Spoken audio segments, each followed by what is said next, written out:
말죽거리 잔혹사를 만들면서 이제 3부작을 기획하게 됐는데요. 이제 말죽거리 잔혹사하고 비열한 거리가 강남을 배경으로 한 영화를 한다면 그 배경으로서의 강남이 어떻게 형성됐는지 탐구한 영화가 이제 강남 1970이 되겠습니다.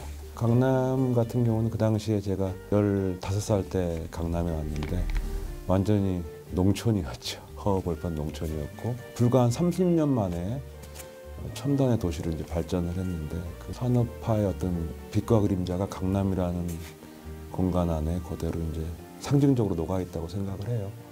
그게 이제 영화를 만들게 된 동인이었던 것 같습니다. 지금 보기에도 죽는 건 마찬가지입니다. 저 그냥 내버려 두십시오. 기대기까지 치겠다는 거냐?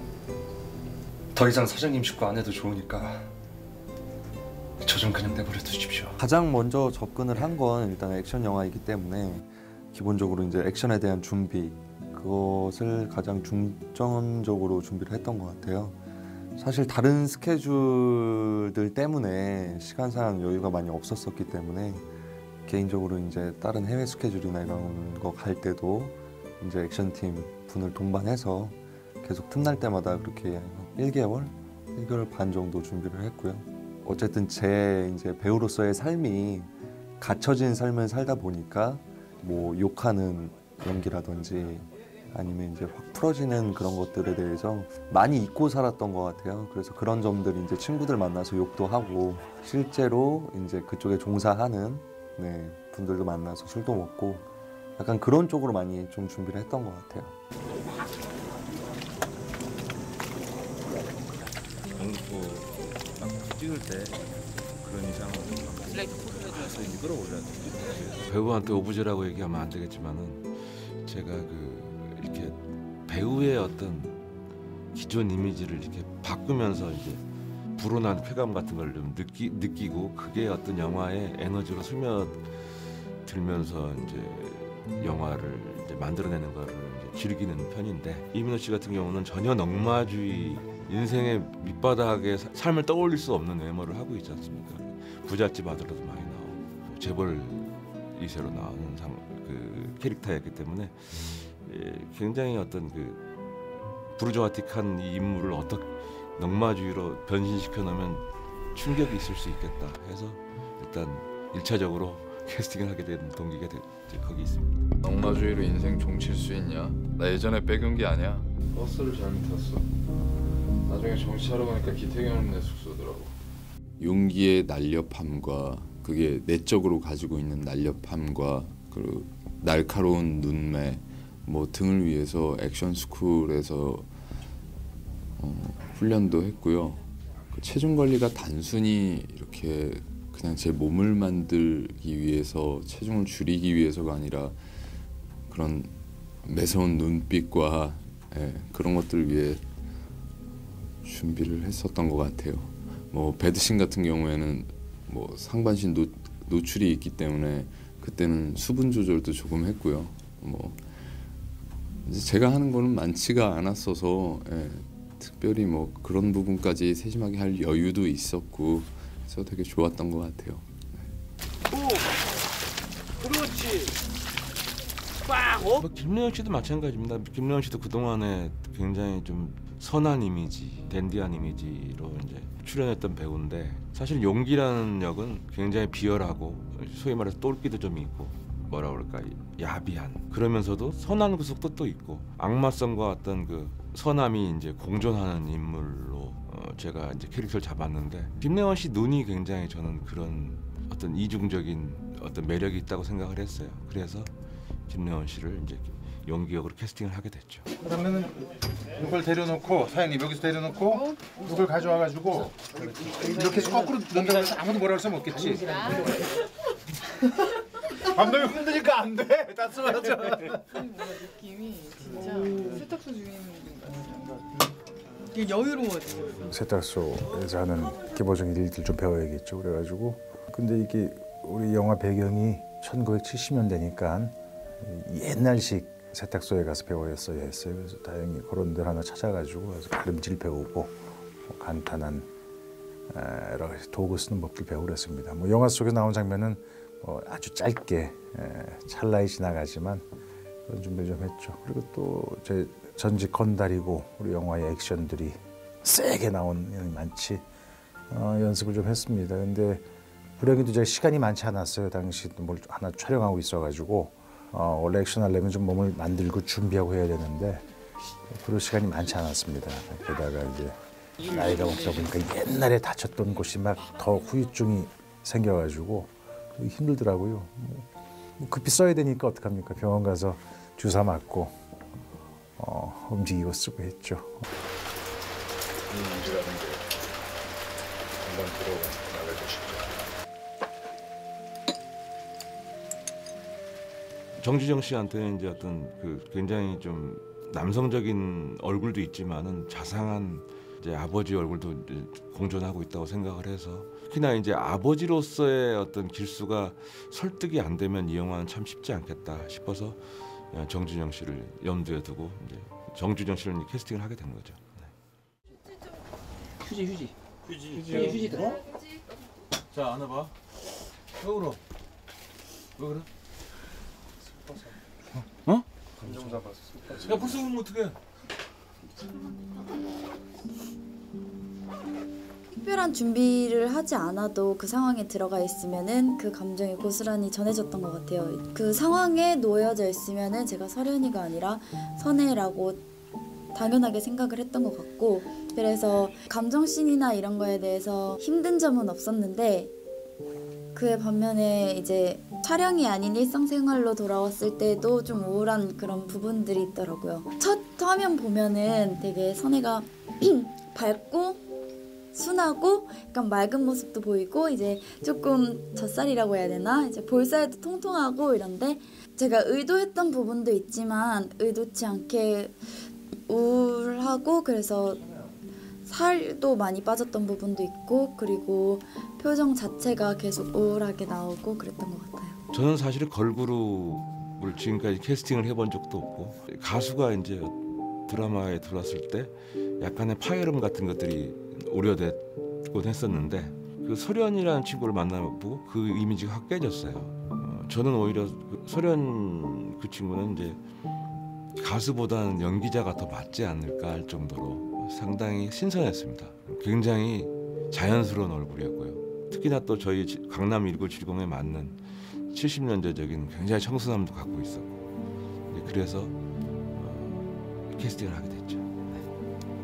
편안하게 다 입어. 괜찮으니까. 자. 축하하겠습니다. 문 닫았어요. 예. 고맙습니다. 연탄불 넣었으니까 곧 따뜻해질 거예요. 첫 촬영이 제일 어려웠던 것 같아요.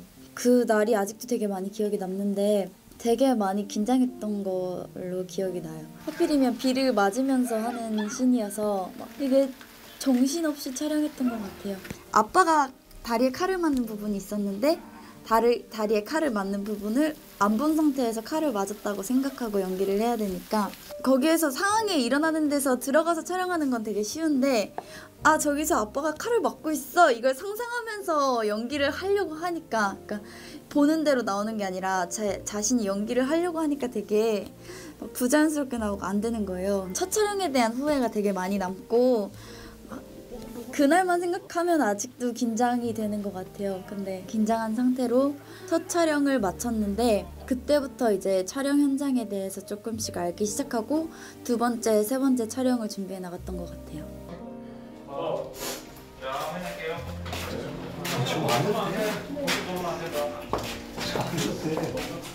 너 시작하지 마라. 뭐? 너 가면 누가 이런 거 다 챙겨주래? 걱정 마. 틈틈이 와서 해줄게. 그냥 선혜와의 그런 감정신들이 초반에는 굉장히 좀 슬프게 다가왔던 것 같아요.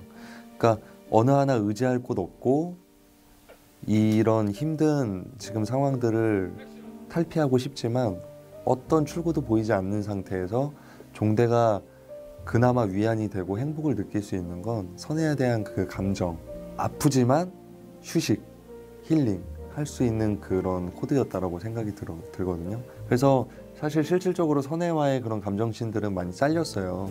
한국 그 개봉한 거에서는 많이 그런 것들이 드러났는데 저는 그 감정들도 굉장히 잘 기억이 남는 것 같아요.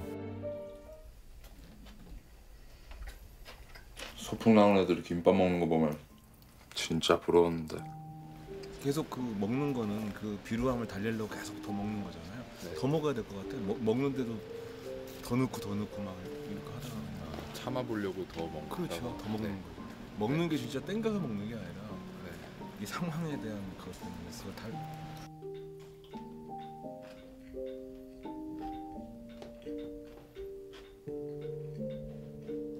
감독님이 수정해서 만들어낸 씬인데요. 그 맛있게 먹어야 되는 김밥을 거의 모래알 씹듯 씹어 먹었던 그런 씬이었던 것 같아요. 용기가 영화상에서 이렇게 겉으로 잘 감정을 표현하고 드러내지 않거든요. 그런 만큼 그 씬이 되게 중요했던 것 같아요. 내면 연기를 하면서 그 감정의 표현 전달이 관객들한테 잘 될 수 있을지에 대해서 고민도 많이 했고요. 잘 된 것 같아요. 꼭 굳이 그렇게 설명적으로 보여주는 것보다 제 얘기를 이렇게 듣고 영화를 보시면은 조금 더 이해가 쉽지 않을까 생각합니다.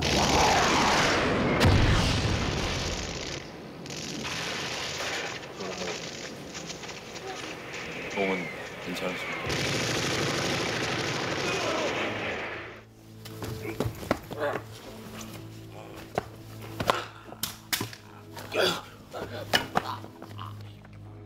극장에서 반공 영화가 상영되는 상황에서 살인이 벌어진다. 이게 어떻게 보면 지금으로서는 개연성이 없는 얘기죠. 관객들도 있을 것이고. 근데 제가 기억하는 어린 시절의 극장은 텅 비어 있었거든요. 그 지방 변두리에 있는 정말 한가진 극장이에요.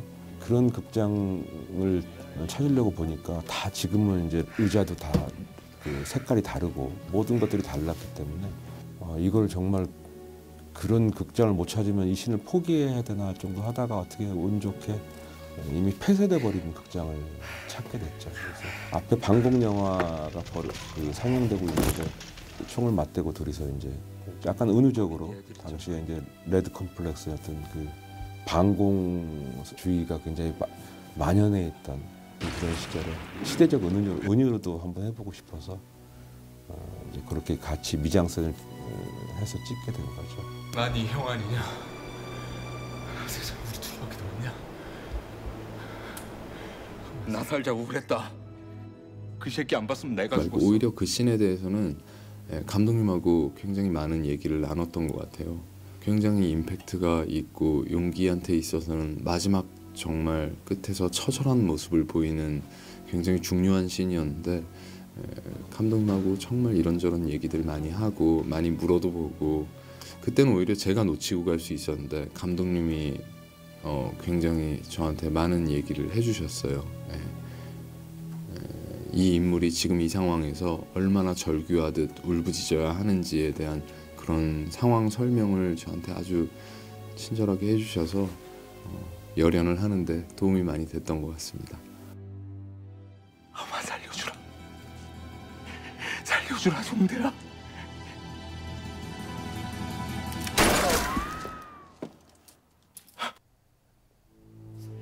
일단 그 씬은 단순히 분노만을 표현하는 씬은 아니었었던 것 같아요. 종대라면 어쨌든 그렇게 힘들었던 시절을 같이 보냈고 결국에 서로가 목표는 똑같았던 거거든요. 소박한 가정을 꾸려서 따뜻한 밥 한 끼 거르지 않고 먹고 그리고 내가 지낼 따뜻한 집 꿈꿨던 건 똑같은데 그 방식만 달랐었던 거기 때문에 종대라면 종대 정도의 생각을 하는 캐릭터라면 용기의 그런 것까지도 다 이해를 하는 상태였을 거라고 생각을 했어요. 그렇기 때문에 연민 섞인 감정도 많이 들었었던 것 같아요.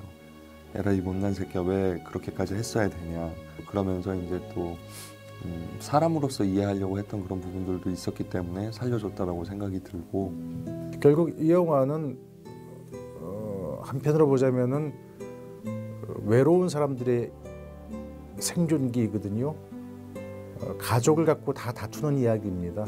저는 딸 앞에 떳떳해지고 싶은 아버지가 되기 위해서 과거를 청산하고 새로운 삶을 향해 나아가는 그런 사람이고, 종대는 자기를 따뜻하게 품어줄 가족을 찾는 사람이고, 용기는 새로운 가족을 꾸미기 위해서 다른 가족들을 또 처참하게 헤집어 놓는 그런 사람이고, 근데 불행히도 이 가족들은 다 해체되고 말죠. 땅을 잃은 가족들의 비극을 그린 영화라는 생각이 듭니다. 저도 그런 생각으로 기술 연기했고요.